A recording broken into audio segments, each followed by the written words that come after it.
नमस्कार, ABP news पर मैं हूं आपके साथ शिरीन। और जहां हुआ कार धमाका वहीं से यानी कि ग्राउंड जीरो से आप ये एबीपी न्यूज पर इस वक्त बुलेटिन देख रहे हैं। लगातार हम आपको यहीं से एक अपडेट पहुंचा रहे हैं और इस बीच आपको एक बड़ी खबर, बड़ी और नई जानकारी जो निकलकर सामने आ रही है। एक नया वीडियो सामने आया है और ये बताया जा रहा है कि सीसीटीवी फुटेज है जिस वीडियो में देखा जा सकता है साफ जिस वक्त ये धमाका हुआ उस वक्त आसपास किस तरीके का माहौल था।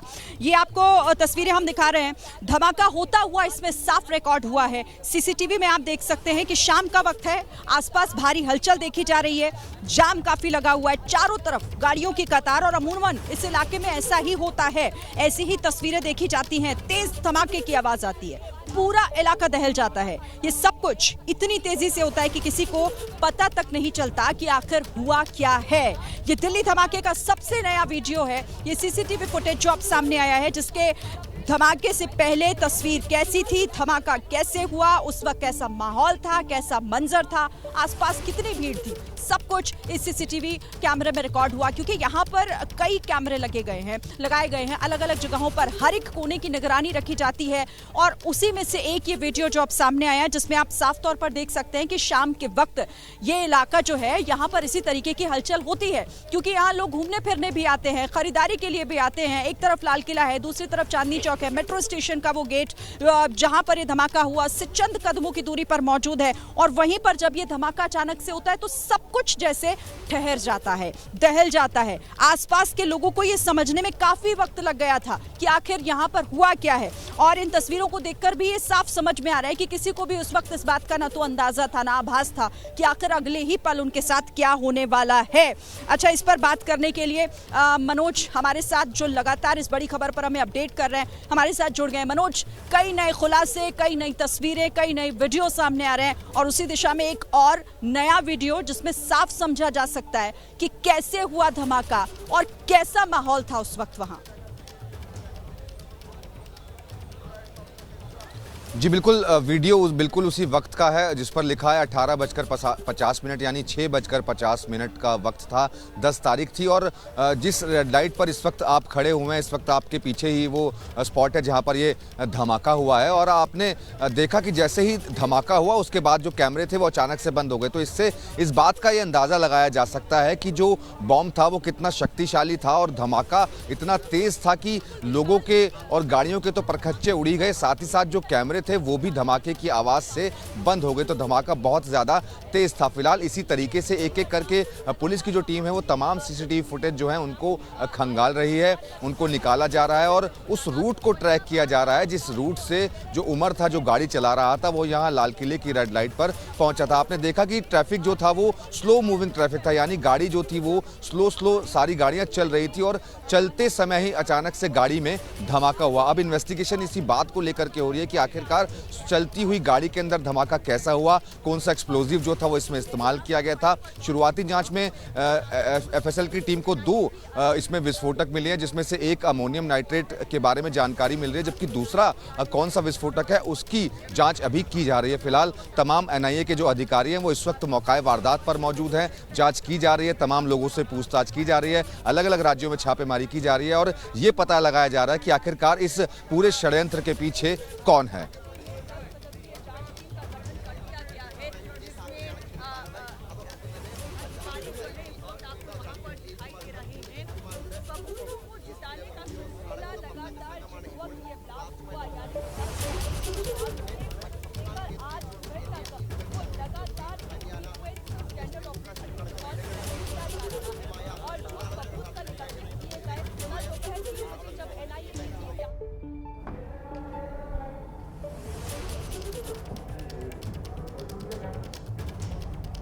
तो दिल्ली धमाके को लेकर लगातार जांच आगे बढ़ रही है और हमारे संवाददाता मनोज वर्मा भी हर एक जानकारी आप तक पहुंचा रहे हैं, किस तरीके से तार जुड़ रहे हैं और कहां-कहां जांच एजेंसियों की पैनी नजर है।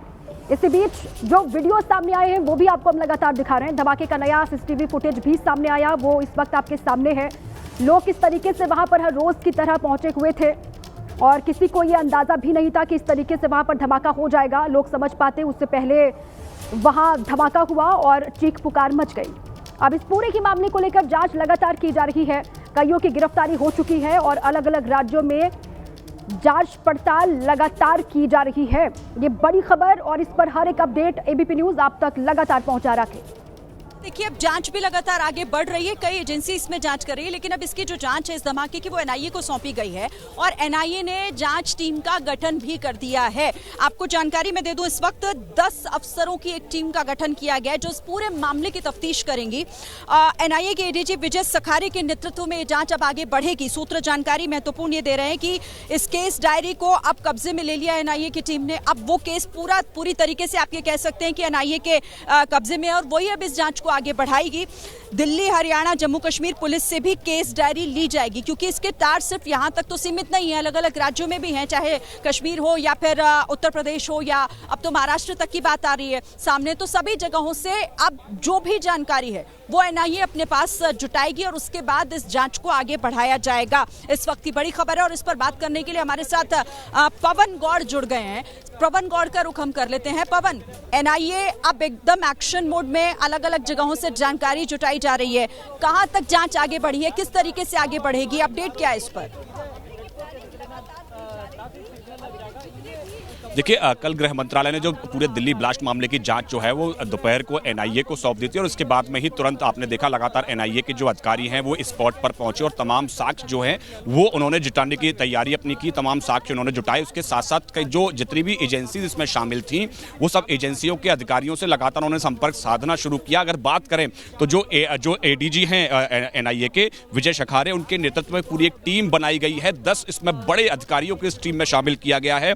उसकी बात करें तो उसमें एक आईजी रैंक के अधिकारी हैं, 2 डीआईजी रैंक के अधिकारी हैं और 3 एसपी रैंक के अधिकारी हैं। उसके अलावा जो बचे हुए अधिकारी हैं वो डीएसपी रैंक के अधिकारी हैं। तो अपने आप ये समझा जा सकता है कि तमाम जो सीनियर और एक्सपीरियंस्ड जो अधिकारी हैं उनको इस पूरे मामले की जांच में शामिल किया गया है एनआईए की तरफ से। अब वो तमाम जो अन्य जो जांच एजेंसीज हैं, चाहे वो आईबी की बात करें या उसके अलावा दिल्ली पुलिस की बात करें या फिर फरीदाबाद पुलिस की बात करें या फिर जम्मू कश्मीर पुलिस की बात करें, तो उन सब पुलिस अधिकारियों से संपर्क में है लगातार। अभी आईबी के जो डायरेक्टर हैं उनके साथ उनकी एनआईए के जो एडीजी हैं उनकी बैठक चल रही है, उनसे लगातार पूरे अपडेट्स अब तक के इस मामले पर ले रहे हैं। उसके बाद में आज शाम तक जो चाहे वो दिल्ली पुलिस की बात करें या फिर हरियाणा पुलिस या फिर जम्मू कश्मीर पुलिस की जो बात करें, अब तक जो जांच इन तीनों ही राज्यों की पुलिसों ने की है उनसे जो केस डायरी है, अब तक के जो अपडेट्स वहां है वो एनआईए अपने पास ले लेगी और आगे इस जांच को बढ़ाया जाएगा। यानी कि अब एनआईए ने अपनी जांच को तेज कर दिया है। लगातार कौन कौन लोग कहां से आप हमारे साथ रहिएगा पवन, लेकिन इसी बीच दिल्ली धमाके पर नए खुलासे भी हो रहे हैं। जांच एजेंसियां अपनी अपनी तरीके से अब इस मामले में कार्रवाई कर रही है, एक्शन काफी तेज हो चला है।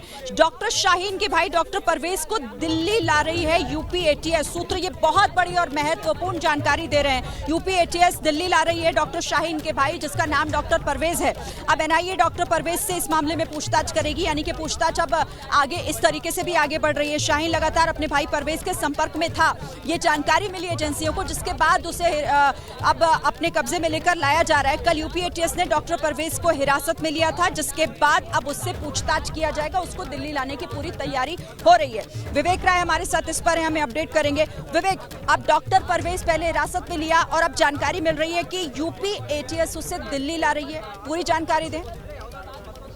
बिल्कुल, देखिए कल सबसे पहले सुबह में डॉक्टर परवेज का जो घर है आयम रोड स्थित मड़ियाओं में, वहां पर जम्मू कश्मीर की पुलिस, यूपी एटीएस और यूपी पुलिस पहुंची थी, छापेमारी की। हालांकि उस दौरान परवेज वहां पर नहीं मिला, पर घर से तमाम जो इलेक्ट्रॉनिक डिवाइसेस हैं वो एटीएस ने, जम्मू कश्मीर पुलिस ने अपने कब्जे में लिया था।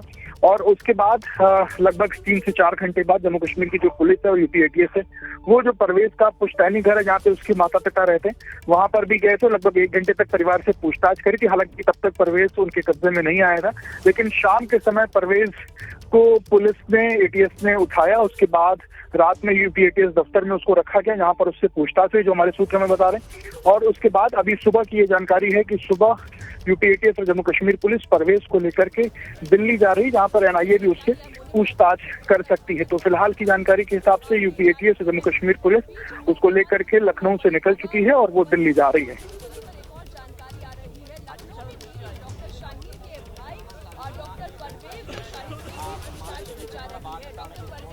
ठीक है विवेक, आप रहिएगा हमारे साथ। अब देखिए, अब क्योंकि अब जिन जिन लोगों से पूछताछ की जा रही है उनके परिवार वालों के रिएक्शन भी सामने आ रहे हैं। डॉक्टर परवेज और डॉक्टर शाहीन के भाई हैं शोएब, जिनका बयान सामने आया है, जो ये कह रहे हैं कि यकीन नहीं हो रहा है कि मेरे भाई बहन ऐसा कर सकते हैं। बहन शाहीन से 4 साल से कोई संपर्क ना होने की बात कही गई है भाई की तरफ से। भाई परवेज भी यहाँ पर आता जाता नहीं था, ये भी कहा गया है। तो ये शोएब है, डॉक्टर परवेज और डॉक्टर शाहीन का भाई, जिससे जब बात की गई तो उसने ये कहा कि उन्हें यकीन ही नहीं हो रहा कि उनके जो भाई हैं या बहन है वो इस तरह की हरकत कर सकते हैं। साथ ही ये भी कहा है कि कोई संपर्क ही नहीं था। सुनिए सर। डॉक्टर परवेज आपके भाई हैं, शाहीन आपकी बहन है, इनके बारे में जो खुलासे हो रहे हैं, जैसे पूछताछ करिए, क्या कहेंगे? यकीन तो नहीं हो रहा। क्यों?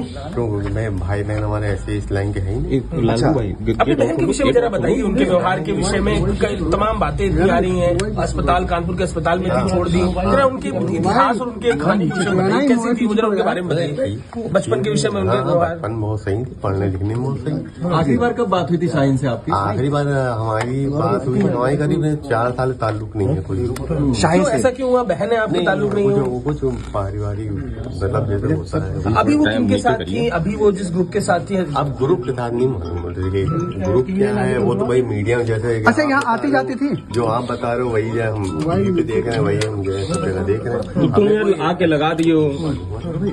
यहाँ आती जाती थी? आप कैसे देखते हैं इसको? जो घटना घटी, इतने लोग मर गए, न्याय क्या उन लोगों की मौत के लिए? आपके भाई बहन अब इसमें तो अभियुक्त हो गए हैं, कैसे देखेंगे? वो बनाया जा रहा है, वो मुझे। अच्छा, आप ऐसा मान रहे हैं कि उनको बनाया जा रहा है, वो है नहीं, ऐसा आप मान रहे हैं? आप लोग क्या लगता है कि सच में कुछ ऐसा हो सकता है कि नहीं हो सकता? जी, हमको तो नहीं लग रहा। तो सुना आपने कि देखिए, भाई पूरी तरीके से इस बात से इनकार कर रहा है कि उनके भाई बहन की इस पूरे मामले में किसी तरीके की मिलीभगत की जानकारी परिवार को नहीं है, संपर्क में भी ना होने की बात कही गई है। इस पर हम बात कर लेते हैं। मनोज वर्मा हमारे साथ जुड़ गए। मनोज, अब लगातार परिवार की तरफ से इससे पहले भी जिन परिवारों से बात की गई, उनसे कांटेक्ट किया गया, वो सभी ये कहते रहे कि उन्हें इस पूरे मामले की भनक तक नहीं है कि आखिर उनके परिवार के सदस्य की तरफ से ऐसा कहा जा रहा है या फिर ऐसा कुछ किया जा रहा है। यही अब डॉक्टर शाहीन और डॉक्टर परवेज के भाई ने भी कहा।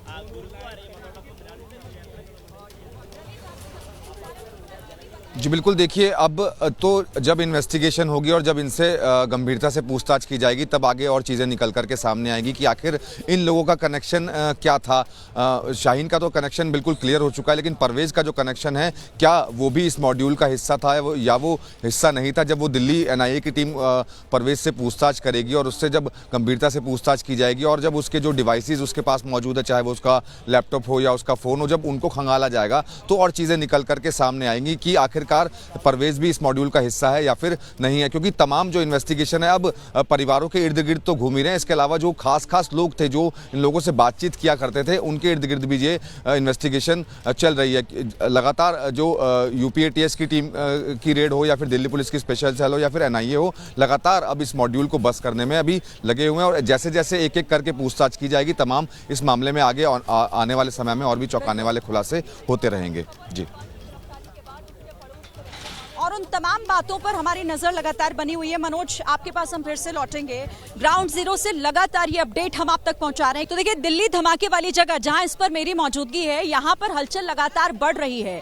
NIA के अधिकारी अब से थोड़ी देर पहले यहां पर पहुंचे हैं और अब क्योंकि NIA ने पूरी तरीके से इस पूरे मामले का टेक ओवर कर लिया है और जगह जगह से जो जरूरी जानकारियां हैं वो जुटाई जा रही हैं। यहाँ मौके पर पहुंचकर भी जानकारी जुटाई जा रही है, कुछ सैंपल्स भी लिए जा रहे हैं। इससे पहले भी सैंपल लिए जा चुके हैं। धमाके वाली जगह पर एक बार फिर NIA की टीम पहुंची। इस वक्त का बड़ा अपडेट आपको बता दें, अब से थोड़ी देर पहले यहां पर अधिकारियों की आवाजाही शुरू हुई थी, वो यहां पहुंचे हैं कुछ और जानकारियां जुटाने के लिए, कुछ और तफ्तीश करने के लिए। साथ ही इसके अलावा अलग अलग जगहों से भी NIA अब जानकारी जुटाने का काम लगातार कर रही है, क्योंकि पूरी तरीके से NIA ने अब इस मामले को संभाल लिया है और अब ये जांच NIA के अधिकारियों की तरफ से ही आगे बढ़ाई जा रही है। 10 लोगों की एक टीम का गठन भी NIA की तरफ से किया गया है और यही टीम अब इस पूरे मामले के हर पहलू की जांच गहनता से कर रही है ताकि कोई भी सुराग ऐसा छूट ना जाए। अभी भी वो जो आप पीछे जिस तरीके से वो जगह देख रहे हैं, वहां पर NIA के अधिकारियों का थोड़ी देर पहले यहां पर आना हुआ है। उस जगह को अभी भी पूरी तरीके से घेरा गया है चारों तरफ से। वहां पर अंदर किसी को ना तो जाने की इजाजत है और ना ही वहां पर कोई पहुंच सकता है, लेकिन अधिकारियों का आना जाना, सुरक्षा बलों का आना जाना लगातार यहां पर चल रहा है। थोड़ी थोड़ी देर रुक रुक कर यहां पर हलचल देखी जा सकती है। कुछ अधिकारी यहां पर अब से थोड़ी देर पहले पहुंचे थे और वो जो टेंट वाला इलाका, वो जगह जो दिखाई दे रही है जहां पर भी पूरा धमाका हुआ था, मेट्रो स्टेशन के आगे का जो हिस्सा है, जो रेड लाइट के पास का हिस्सा है, वहां पर पहुंचकर अपनी तफ्तीश को आगे बढ़ाने का काम एनआईए लगातार कर रही है।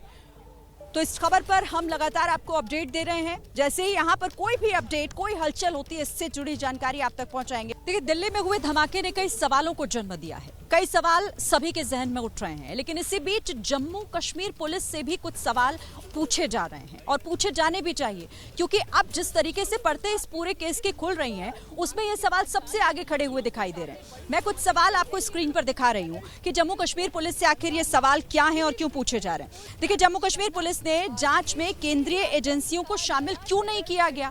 क्या इस केस की गंभीरता को समझा नहीं जा सका था, या फिर बावजूद इसके केंद्रीय एजेंसियों को इसमें शामिल नहीं किया गया? सवाल अब यह भी उठता है कि जम्मू कश्मीर पुलिस ने उमर को लेकर क्या कोई अलर्ट जारी किया था? अगर नहीं किया था तो फिर क्यों नहीं जारी किया गया था? जम्मू कश्मीर पुलिस ने उमर को लेकर क्या एक्शन लिया, क्या अलर्ट जारी किया? डॉक्टर उमर का फोन 7 नवंबर तक चालू था, जो जानकारी निकलकर सामने आ रही है। फिर सवाल यहाँ ये उठता है कि उसे ट्रेस क्यों नहीं किया गया? ये कोशिश क्यों नहीं की गई कि उसके फोन को ट्रेस किया जाए, कुछ जानकारी उससे जुटाई जाए? अब सवाल अगला ये कि उमर जिस गाड़ी में घूम रहा था, उसकी जानकारी मुजम्मिल से पूछताछ में क्या मिली थी? क्या इस बारे में जम्मू कश्मीर पुलिस को जानकारी थी जब मुजम्मिल से पूछताछ हो रही थी? अब सवाल अगला ये भी है कि क्या उमर की कार को लेकर कोई high alert Jammu Kashmir police की तरफ से जारी किया गया था? ये बहुत ही बुनियादी और बहुत ही सीधे सधे हुए सवाल हैं, जिनका जवाब जम्मू कश्मीर पुलिस को देना चाहिए। अब एक और सवाल ये कि क्या जम्मू कश्मीर पुलिस को ये पता था कि उमर के पास और विस्फोटक सामग्री है? क्योंकि जिस गहनता से अगर जांच की जा रही थी, तो इनका कहीं ना कोई कनेक्शन तो जरूर निकलकर सामने आया था। या तो इन्हें नजरअंदाज किया गया, या उनकी गंभीरता को समझा नहीं गया। आखिर क्या वो लापरवाही रही, क्या वो चूक रही, जिसकी वजह से यहां दिल्ली में वो कार में धमाका हुआ और 12 लोगों की जान चली गई? क्योंकि तालमेल की कमी और लापरवाही और कहीं ना कहीं जो नजरअंदाज कई चीजों को किया गया, वो खुलकर तो सामने आ रही है। इस पर बात कर लेते हैं। हमारे साथ जुड़े हुए आसिफ, हमारे साथ उनका रुख करती हूं मैं।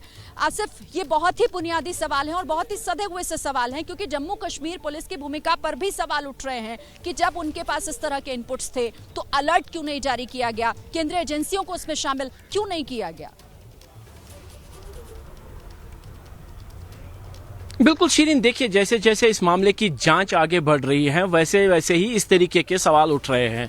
अगर ये मामला केवल एक मॉड्यूल का था जिसमें कुछ वाइट कॉलर, जिनको वाइट कॉलर आतंकी कहा जा रहा था, और वो ये संदेह था कि वो सिर्फ रेडिकलाइज हुए हैं, पोस्टर लगा रहे हैं, प्रोपेगेंडा चला रहे हैं, तो वहां तक ये बात बिल्कुल ठीक थी। लेकिन जिस तरीके के तथ्य अब सामने आ रहे हैं, चाहे वो फरीदाबाद पुलिस की तरफ से जो जानकारी दी गई, उसमें यह कहा गया कि मुजम्मिल को 30 तारीख को ही अरेस्ट किया गया था, जबकि जम्मू कश्मीर पुलिस की प्रेस रिलीज में यह बताया गया है कि जो मुजम्मिल है वो 7 या 8 तारीख को गिरफ्तार हुआ, और आदिल जो कि सहारनपुर से पकड़ा गया था, उसकी गिरफ्तारी के बाद पकड़ा गया है।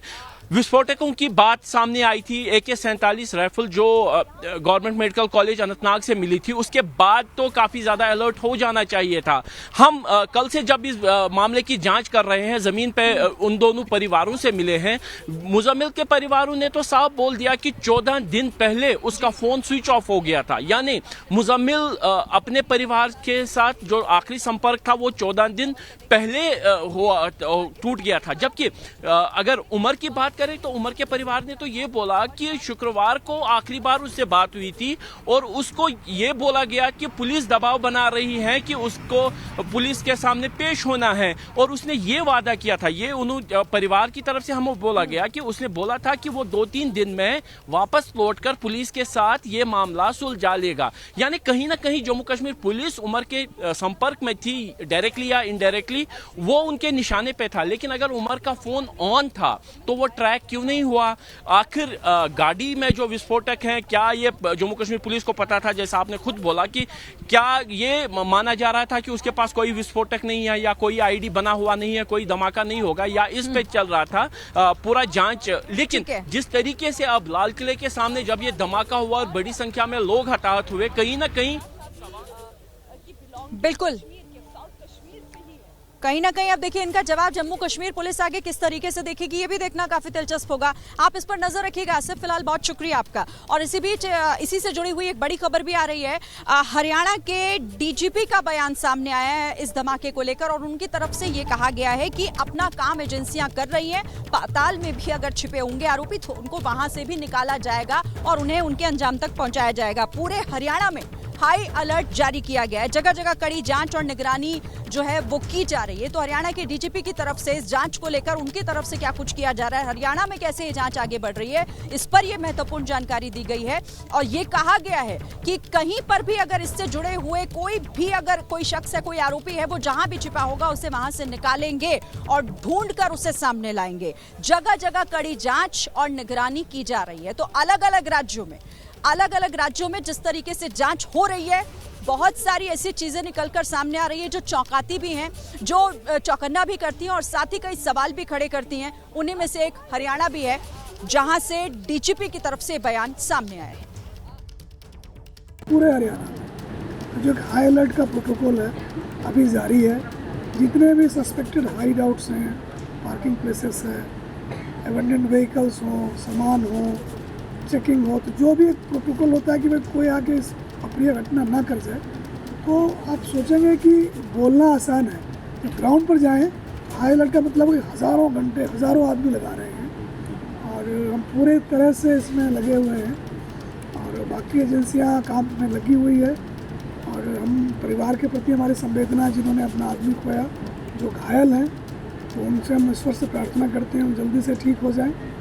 और जिन्होंने ऐसा किया है तो जो संबंधित एजेंसियां हैं उनको पाताल से भी ढूंढ निकालेगी।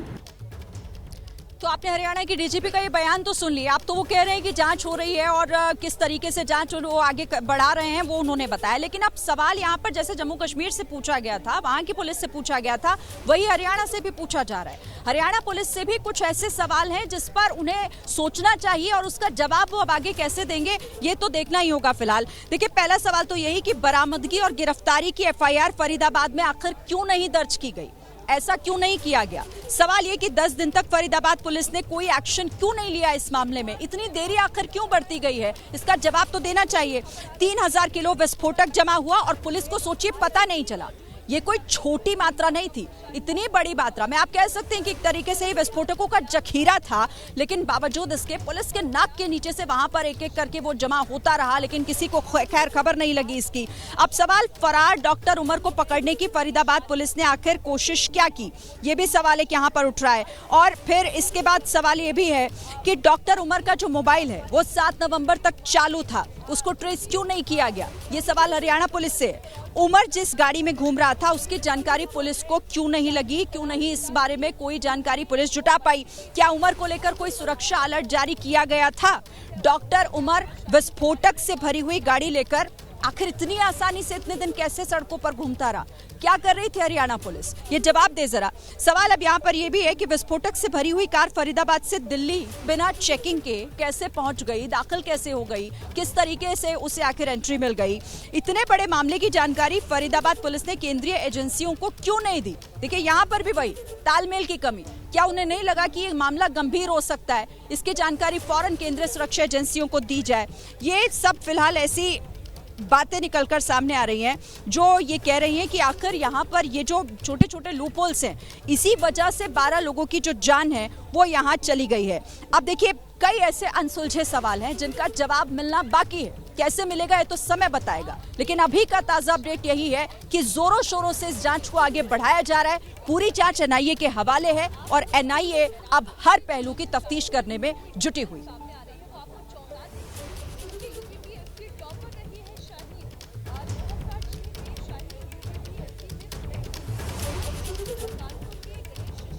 तो लगातार कई सवाल उठ रहे हैं जिनका जवाब ढूंढने की कोशिश तो हो रही है, पर देखिए अब यहाँ पर धमाके में कौन सा विस्फोटक इस्तेमाल हुआ अभी तक ये साफ नहीं हो पाया। हाँ, इसे लेकर अंदाजे जरूर लगाए जा रहे हैं, कई तरीके के अनुमान जरूर हैं, लेकिन अभी तक ये क्लियर नहीं हुआ है। विस्फोटक की मात्रा कितनी थी अभी तक ये भी सामने नहीं आ पाया है। कार पार्किंग में 3 घंटे क्यों खड़ी थी, इसके पीछे की वजह क्या थी? कार पार्किंग में खड़ी हुई थी, धमाके के पीछे की वजह क्या है आखिर? क्योंकि अभी जो ये कहा जा रहा है कि आत्मघाती हमला ये नहीं है, लेकिन ये भी कहा जा रहा है कि आनन फानन में और हड़बड़ाहट की वजह से लिया गया। पर अब ये तमाम सवाल जिसको लेकर सवाल खड़े हो रहे हैं।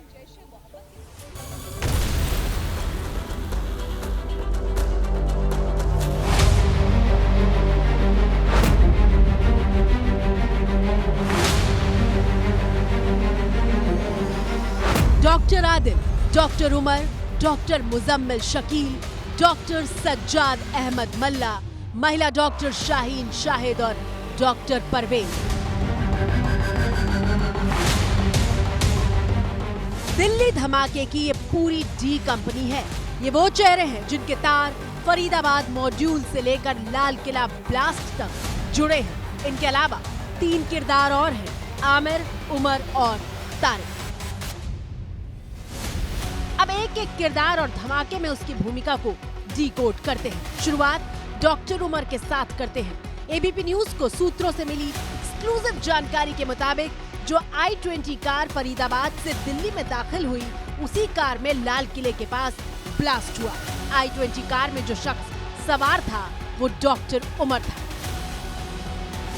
सूत्रों से मिली जानकारी के मुताबिक डॉक्टर उमर पार्किंग से निकलकर लाल किले मेट्रो स्टेशन की तरफ बढ़ा। इसके बाद या तो गलती से या हताश होकर उसने धमाका किया। धमाके में उमर मारा गया। पता ये भी चला है कि दिल्ली की लोकेशन हमले का ओरिजिनल टारगेट नहीं थी। डॉक्टर उमर जम्मू कश्मीर के पुलवामा में कोयल का रहने वाला था। फरीदाबाद की अल फलाह यूनिवर्सिटी में काम करता था। डॉक्टर उमर ने ही धमाके वाली I-20 कार खरीदी थी। डॉक्टर उमर के पुलवामा वाले घर पर एबीपी न्यूज संवाददाता आसिफ कुरैशी पहुंचे तो उनके बारे में क्या पता चला, सुनिए। वो डॉक्टर है। कहाँ पे? वो बाहर है। बाहर कहाँ पे? वो तो मुझे पता नहीं, मगर बाहर है वो। बाहर। डॉक्टर उमर का नाम सामने आते ही धमाके के तार फरीदाबाद मॉड्यूल से जुड़े और जांच की कड़ियां डॉक्टर आदिल तक पहुंची। डॉक्टर आदिल मौजूदा वक्त में यूपी के सहारनपुर में काम करता था। वो जम्मू कश्मीर के अनंतनाग का रहने वाला था। गवर्नमेंट मेडिकल कॉलेज अनंतनाग से उसने एमडी की डिग्री हासिल की थी। इसी कॉलेज में डॉक्टर आदिल के लॉकर से AK-47 बरामद की गई थी। हैरान करने वाली बात यह है कि 4 साल बाद भी ये लॉकर डॉक्टर आदिल के नाम से बंद पड़ा था। अब डॉक्टर आदिल और I-20 कार चला रहे डॉक्टर उमर का भी कनेक्शन सामने आया है। डॉक्टर आदिल और डॉक्टर उमर ने गवर्नमेंट मेडिकल कॉलेज श्रीनगर से एक साथ MBBS किया था। इसके बाद दोनों ने अनंतनाग के मेडिकल कॉलेज से एक साथ ही पढ़ाई की थी, यानी दोनों एक दूसरे को जानते थे। धमाके की इस स्टोरी में तीसरे डॉक्टर का नाम मुजम्मिल है। डॉक्टर मुजम्मिल को पुलिस ने गिरफ्तार किया है। डॉक्टर मुजम्मिल फरीदाबाद में काम करता था और ये भी जम्मू कश्मीर के पुलवामा का रहने वाला है। डॉक्टर मुजम्मिल ने जम्मू के बत्रा कॉलेज से MBBS की डिग्री हासिल की। इसके बाद शेर-ए-कश्मीर मेडिकल कॉलेज से MD की पढ़ाई की। डॉक्टर उमर, डॉक्टर आदिल और डॉक्टर मुजम्मिल ये तीनों पिछले 4 सालों से जम्मू कश्मीर से बाहर थे। जम्मू कश्मीर में तीनों के घर भी एक दूसरे से ज्यादा दूर नहीं है। डॉक्टर मुजम्मिल और उमर के घर की दूरी 1 किलोमीटर है, जबकि आदिल के घर की दूरी करीब 50 किलोमीटर है। एबीपी न्यूज संवाददाता आसिफ कुरैशी ने डॉक्टर मुजम्मिल के परिवार से बात की है। वो 4 साल उधर गया, दिल्ली में 4 साल रहता है। 1 साल में 2 बार आता घर में। हाँ, जून में घर में आया। हम इधर है, उसका बहन का थोड़ा एंगेजमेंट है, इसीलिए आया। डॉक्टरों की कड़ियों से कड़ियां जोड़ते हुए सुरक्षा एजेंसी डॉक्टर सज्जाद अहमद मल्ला तक पहुंची। डॉक्टर सज्जाद अहमद मल्ला जम्मू कश्मीर के पुलवामा का रहने वाला है। हालांकि इसी जांच में एक और डॉक्टर का नाम सामने आया, जिसका नाम इरफान बताया जा रहा है। इरफान, आदिल और मुजम्मिल को डॉक्टर उमर ने रेडिकलाइज किया था। धमाके की डी कंपनी में एक महिला डॉक्टर शाहीन शाहिद का भी नाम सामने आ रहा है। बताया जाता है कि डॉक्टर शाहीन शाहिद डॉक्टर मुजम्मिल के मित्र हैं। डॉक्टर शाहीन शाहिद को जम्मू कश्मीर पुलिस ने सोमवार को फरीदाबाद से गिरफ्तार किया था। इसकी गाड़ी से असॉल्ट राइफल, मैगजीन और कारतूस बरामद किए गए थे। माना जा रहा है कि डॉक्टर शाहीन फरीदाबाद मॉड्यूल का हिस्सा हो सकती है। ये है डॉक्टर मेरी बेटी। ये डॉक्टर शाहीन है आपकी? हाँ मेरी अच्छा, ठीक बेटी है। ये डॉक्टर शाहीन जो है हाँ। असिस्टेंट प्रोफेसर हो। कहाँ पे? मेडिकल कॉलेज हरियाणा में या दिल्ली में है। जो मेडिकल कॉलेज कानपुर का है उसमें है। सूत्रों के हवाले से एक और बड़ी खबर आ रही है। मुजम्मिल के फोन की तलाशी के दौरान कुछ अहम चीजें निकलकर सामने आई हैं। बताया जा रहा है कि वो कई व्हाट्सएप ग्रुप से जुड़ा हुआ था, कई ऐसे ग्रुप जिन पर अब जांच एजेंसियों की नजर है। और बड़ी बात इसमें यह भी है कि कई ऐसे ग्रुप हैं जिसमें से कई एक्टिव लोग ग्रुप को एग्जिट कर चुके थे। अब उन लोगों तक पहुंचने की भी कोशिश सुरक्षा एजेंसियों की तरफ से की जा रही है। मुजम्मिल की गिरफ्तारी के बाद जो उसका फोन जब्त किया गया, उसी की जांच से ये खुलासा हुआ है। कई लोगों ने ग्रुप एग्जिट तब किए जब मुजम्मिल को गिरफ्तार किया गया। जैसे ही मुजम्मिल की गिरफ्तारी की खबर फैलती है, उसके बाद ये लोग जो उस ग्रुप में पहले जुड़े हुए थे और शायद एक्टिव भी रहे होंगे, उन्होंने उस ग्रुप को छोड़ दिया है। तो अब सवाल यहाँ पर ये कि क्या गिरफ्तारी के डर के बाद उन्होंने इस ग्रुप को एग्जिट किया? कहीं ऐसा तो नहीं कि उन्हें ऐसा लगा कि अब जांच एजेंसियां उन तक भी पहुंच सकती हैं और इसी डर से उन्होंने उस ग्रुप को एग्जिट किया? क्या वो इस मॉड्यूल का हिस्सा थे? ये तमाम फिलहाल सवाल हैं जिन्हें एजेंसी अब तलाशने की कोशिश कर रही है कि आखिर ये लोग कौन थे जो उस ग्रुप में जुड़े हुए थे। इस ग्रुप के बारे में भी जानकारी जुटाई जा रही है कि ये ग्रुप आखिर किस लिए बनाए गए थे। क्या इस पर कोई ऐसी संदिग्ध गतिविधियां तो नहीं चल रही थी, कोई ऐसी बातचीत, कोई ऐसा ग्रुप, कोई ऐसा चैट उनके हाथ तो नहीं लगाए जिसके बाद अब ये मुश्किलें और बढ़े मुजम्मिल के भी और साथ ही उस ग्रुप के और सदस्यों की भी। कौन कौन उस ग्रुप में शामिल थे, कौन कौन उसका हिस्सा रह चुके हैं, किस तरीके के काम के लिए उस ग्रुप का इस्तेमाल किया जा रहा था? कहीं ऐसा तो नहीं कि कोई जानकारी वहां पर भेजी जा रही थी और उसी के जरिए इस पूरे नेटवर्क को चलाया जा रहा था? जानकारी तो फिलहाल ये भी है कि एक या दो नहीं, कई ऐसे ग्रुप हैं मुजम्मिल के फोन की जांच के दौरान जिनको लेकर ये खुलासा हुआ है, जो खुलकर सामने आए हैं। अब इनकी भी जांच सुरक्षा एजेंसियों की तरफ से की जा रही है कि आखिर मुजम्मिल और किन किन लोगों के नेटवर्क में था। उसकी गिरफ्तारी के बाद अब यही तमाम सवाल हैं जिनका जवाब मिलना अभी थोड़ा उसमें समय लग सकता है। अच्छा, एक और बड़ी खबर इसी धमाके से जुड़ी हुई मिल रही है। शाहीन के भाई परवेज के घर से कई फोन बरामद हुआ है, कई फोन बरामद किए गए हैं शाहीन के भाई परवेज के घर से। डॉक्टर परवेज कीपैड वाले फोन का इस्तेमाल करता था। आजकल स्मार्टफोन के जमाने के बीच उसके घर से कीपैड वाले फोन का मिलना भी यहाँ पर एक बड़ा सवाल खड़ा करता है। जो जानकारी मिल रही है उसके घर पर भी क्योंकि तलाशी ली गई थी, जांच जो है वो की जा रही है लगातार, उसके रिश्तेदारों तक भी जांच एजेंसी पहुंच रही है और उसके घर से जो सामान बरामद हुआ है उसमें कई फोन की बरामदगी की बात सामने आ रही है। और डॉक्टर परवेज के बारे में ये जानकारी कि वो जो फोन यूज कर रहा था, वो जिससे बातचीत कर रहा था, जिसके जरिए वो किसी को टेक्स्ट करता होगा, जिसके जरिए वो अपना राब्ता कायम करता था, वो कीपैड वाला फोन था। यानी कि वो स्मार्टफोन नहीं था, वो कीपैड वाला, वो पुराना फोन जो कई सालों पहले इस्तेमाल में लिया जाता था। अब अच्छा, एक और जानकारी मिल रही है जांच के दौरान। देखिए, अब कई खुलासे हो रहे हैं। एक हार्ड डिस्क, कुछ और इलेक्ट्रॉनिक गैजेट भी बरामद हुए वहां से, जिसे जांच एजेंसीज ने अपने कब्जे में किया है। तो हार्ड डिस्क और कुछ और इलेक्ट्रॉनिक गैजेट वहां उसके घर से मिले हैं पुलिस को, जांच एजेंसियों को, उस टीम को जो वहां पर पहुंची थी छापेमारी के लिए।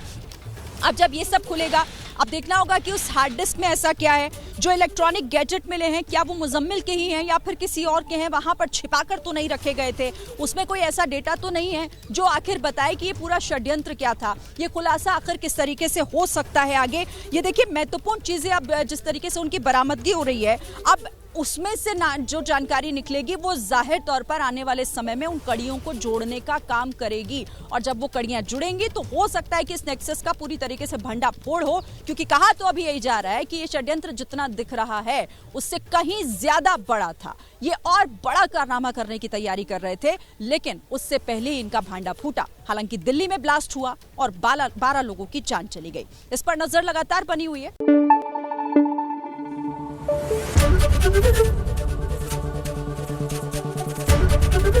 एबीपी न्यूज आपको रखे आगे।